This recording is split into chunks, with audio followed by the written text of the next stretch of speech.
Well, first conference game, how important is it to get off to a good start in the league? This is huge for us, huge for them. Obviously we're grateful to be 1-0, but to start in your conference, we got to get off to a good start. We're at home, Mm-hmm. so our schedule lays out way better than last year. Mm-hmm. So um, we got no excuses. We're rested. We know this is a good team. They had a big win last week too, and so this is a big win. This is a big game for us. And hopefully we come out with the W. But it's going to be a hard game, and got a lot of respect for Coach Houston and his staff and guys on their staff. It's gonna be a hard game, and we recognize that. I was talking to Coach Houston, and he said he ran the option at Lenore, Ryan, and the Citadel, and he said that when he was there, his offensive staff visited here. Do you remember that at all? I know Yeah. a lot of people have visited. Right. No, we know that. They come down all the time, and like I said, Are you wishing you hadn't let them visit now? well, it's even if they, everybody watches tape. You Right. can see what people do, and so they'll have a good plan. They've seen it many times. Coach Trot too is. He's seen the option many times. Was at Air Force. He's Right. He goes way back. way back. And so you got coaches on the staff that know exactly what to do against us, Mm-hmm. and it's going to be tough. We know we're not going to be able to out scheme them. Because they're going to have good schemes. Right. You had talked on the teleconference about Nelson Smith, and he had a big game in the opener. But he said after the game that he thought he could have run better. He said it early on in the game. Malcolm even said, "You seem a little slow. They're slower than you are in practice." So, do you have hope that Nelson Smith could go this way? Well, the sky's the limit for him. He's worked really hard. We've been on him. In camp. To get in better shape. And he's worked really hard. Coach McDonald's done a really good job with him. Coach Jasper, they've pushed him. And I've been really happy with him, really pleased with this, the way he's responded to this. He could have put his head down and sulked or complained, but he took all the coaching, worked his butt off, and really happy for him this first game. But for us to be successful and to achieve the goals we want to achieve, Nelson has to have a great year for us. Now, it didn't seem like he got the bulk of the reps. Is it kind of a situation where he's a little bit above the next guy, which I guess would be Isaac is number two, kind of? Yeah, right now Isaac's number 2, James Harris number 3, but Jamel Carruthers, John Lee, those are guys that they're actually really close. The two through the rest of the guys are really close. Mm-hmm. But Nelson has always been the most talented guy, but we had to get on him, to do the little things. Sure. But to his credit, Weiss, he did. Mm-hmm. To his credit, coaches have been on him hard, and he's responded. I was going to ask you, I understand that the players on their own invited their company officers out here today. How important is that? I think that's something you want your players to build a relationship with the military side of this place, don't you? Well, it's really excited to see, all the company officers here, the SELs, battalion officers. The Daunt was here, the Deputy Daunt. So it's, we're just trying to make sure that we continue to build the relationship with the hall, make sure our guys are doing what they're supposed to in the hall. First and foremost, we're midshipmen, so you come here to the academy recognizing that. So I know in my 22 years of being here, it's hard to perform on the field if you're not taking care of business in the hall. Mm-hmm. So you just, do what you're supposed to in school, with your brigade, with your company, and normally you can come here and focus on football. Because football itself is hard enough if you got stuff going on over there. So really happy that they came.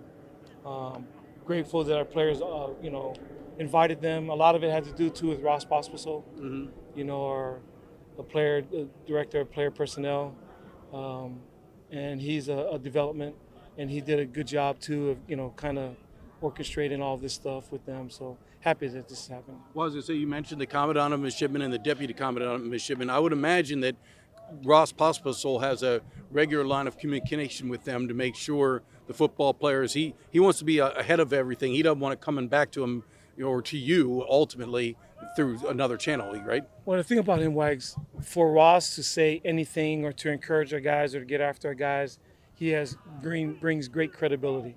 Because when he was here, he's one of the best linebackers that's ever played here at the Naval Academy. Over 3.0, did all he was supposed to in the hall. He was the guy to show, hey, I can do all of it and excel in all phases. Mm-hmm. So when he tells guys, hey, do this in the hall, make sure you're doing this in school, he does it from an experience that he did it himself, and so brings great credibility when he says all those things. So anything as you go into the second game, and I mean, do you believe the old adage that you make a lot of improvement from week 1 to week 2, and then you've had a bye week in between? Um, yeah, I mean, some years it happens, some years not so good. Hmm. Hopefully this year there will be a lot of improvement. I thought for the first game, we played a lot cleaner this first game this year than we did last year. Hmm. And so I was pleased with that. And if we can improve from that, I'll be ecstatic because we're going to have to. We're going to have to play much, much better to have a chance to beat these guys. And, that's been our message, that we got to get really ready for a really good football team. The score of the first game was not indicative. The North Carolina State game, really how close that game was. Hmm. They kind of broke it over as the game progressed, but it was a hard-fought game. Last thing I was going to ask you, I know a lot of guys played at the end of the game, but in terms of freshmen that played during crunch time were part of the game plan, apparently the linebacker, Tom, how did he look? Was he the one freshman that played as a regular, as part of the regular rotation? Yeah, Tama, I mean, he's a guy that's got a chance. We're really encouraged by him. Would you have him special teams coach? Special teams, and he played some later on, played in some some defensive snaps. Mm-hmm.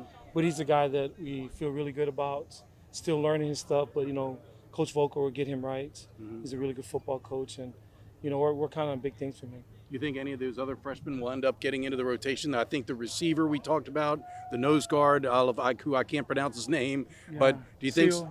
Sapaya is Mhm. a guy that's got a chance at nose guard, and also Mark Walker and Devin Matthews, At receiver. receivers. Those are the two young guys, and obviously Perry has done a nice job too, Olsen at quarterback. So we'll see how it plays out, but they're doing good things. Well, obviously you had a nice game in the opener, but I would imagine you'd be the first one to say that you could play better. Oh, absolutely. Especially at the beginning of the game, I felt like I was a little bit slower than I had to. I definitely had to pick it up in the second, third, fourth quarter. Well, you said that after the game in the press conference that Malcolm even said something like you're not as quick as you were in practice. How do you correct that? I mean, I know obviously you must have fixed it over the course of the game, but how do you fix that from quarter one in this coming game? I just can't get in my head, especially at the beginning of the game. There's always a little pregame jitters. I just got to get that out of the way before I go out on the field. Right? Are you thinking too much? You mean? I think so. Right.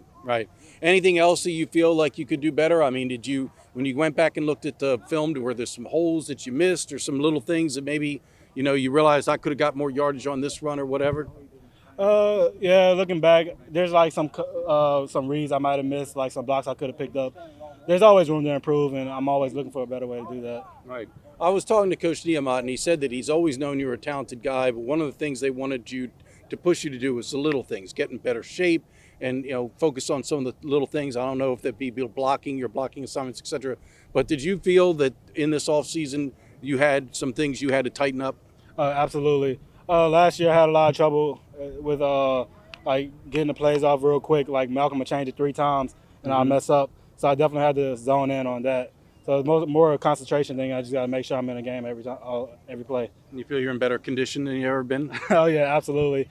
At practice, I like to get a little extra 20-yard sprint after the play, just to keep it up. Right. Well, I'm doing a little story about the fact that Coach Houston is an old option guy from way back, Lenore Ryan, and then at Citadel, and he said he visited here. And there's a connection between you and someone on his staff, Bucknell. Who is that? Brent Thompson, Mm-hmm. who is now the head coach at the Citadel. He and I coached together at Bucknell. Mm-hmm. I came here after a couple of years of him being still at Bucknell. He went to Lenore Ryan, Mm-hmm. where Coach Houston, I think, was an assistant originally. Right. And then the coach left, and he was promoted, and Brent stayed with him. they decided to go with the option. And they were already with the option. And then when Coach Houston went to the Citadel, he took Brent Thompson with him. Mm-hmm. They obviously had a lot of success at both places. Played for a national championship at Lenore Ryan, made the playoffs at the Citadel. And when Coach went to James Madison, Brent got the head job. So Coach Houston, coach at Citadel. he is now. To my knowledge, Coach Houston never visited here. It was just his offensive staff visited Brent, here. right. Brent and a few of the other guys. Right. But you do remember that. Yes. Oh, without a doubt. Yep. Okay. The other topic I was going to ask you about the offensive line. Will you think when you run for that many yards, the offensive line was doing good things? As you evaluated it, can they be better? How good? What's your evaluation of the opener? I thought we played well. I liked our, the physicality. I liked our effort. Obviously, it could get better. and it needs to get better because we're going to play obviously much better competition. You know, not a knock against Holy Cross, but that's just the truth. And I think the challenge this week is we're playing very athletic guys, but then you got a head coach who understands option. Sure. So we're not going to shock him or surprise him with the things we're doing. So I think he'll have a great plan without a doubt. So we do need to continue to get better. Who graded out the best among the offensive line that you recall? I think David Forney had a good game. Justin Self played some. He's kind of the third tackle, the rotating tackle. He played really well. Ford obviously had a good game. I think they all played well and did a lot of things that we're excited about, and hopefully we can continue to build on that game. You had talked about getting them a little, losing a little weight, becoming more athletic. Did it manifest itself? Ford Higgins probably in the best example because he already was very athletic. But I saw a film clip in which he went down and got a safety. I think he got to the third level on a play. Yeah. But overall, as a group, did you see some, dividends of that emphasis? I think so. I think the plan was, and the idea is we should have a much more athletic group this year than what we've had in the last few years. I think I saw that, and I don't know if you noticed this, but in the game, as we were making all those rotations and moving people in and out, we kept the starting O-line in for like the first 57 plays. And we did that purposely because as the season progresses, they're going to have to play 50, 60, 70, 80 plays. So did it get tired at times? Sure. But I thought it was a great opportunity for them to kind of push through some of that early season deal that you have to do. So, yeah, pleased with them. Not exactly where we want it to be, and hopefully we just continue to build on it. All right, thanks a lot, Coach. Okay. Thanks, Coach. Thank you.